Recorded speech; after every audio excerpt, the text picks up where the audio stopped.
យុវណ្ណៈសុខខាងប្រលាក់ជូនដល់លោកអ្នកទាំងប្រុសត្រី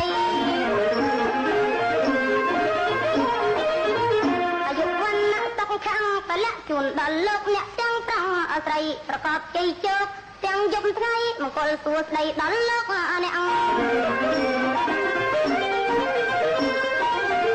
លោកអ្នកដែលបានចូលបច្ច័យបានផលនិស័យច្រើនអានអើយ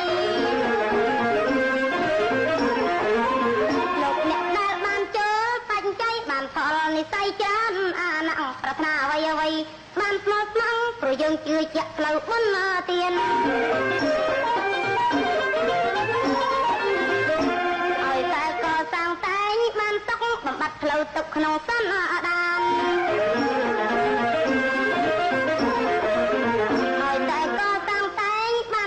បំបត្តិផ្លូវទឹកក្នុងសន្តានកុសលត្រត្រង់ដឹកនាំប្រាណដាក់ដល់ទីឋានបានផុតណាអតុកេ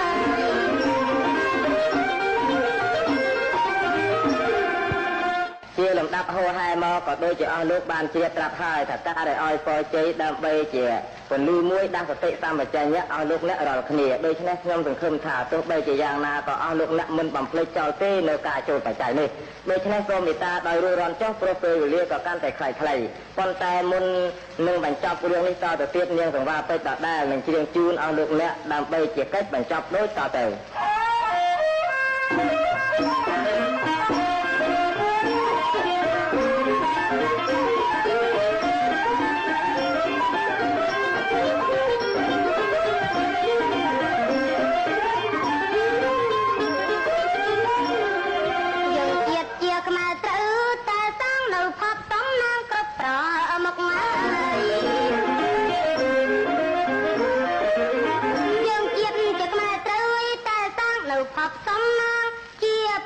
កសាងកសលផ្ដល់នៅសុខសាប់យើងរួចសុខភ័យវេ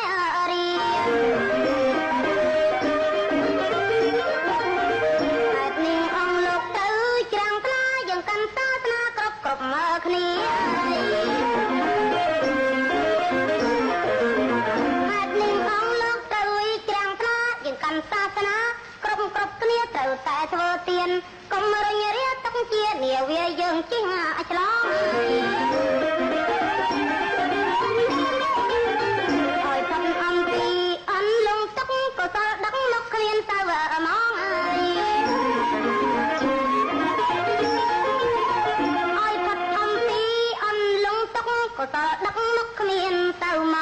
ដល់ទីសុខពិនច្បាំងសម្រាប់ជីងឆ្លងភពទាំងអាដីក្រក្រមលោកពីប្រាំងពោធិសត្វប្រសាពេកក្តាប់ប្រចិន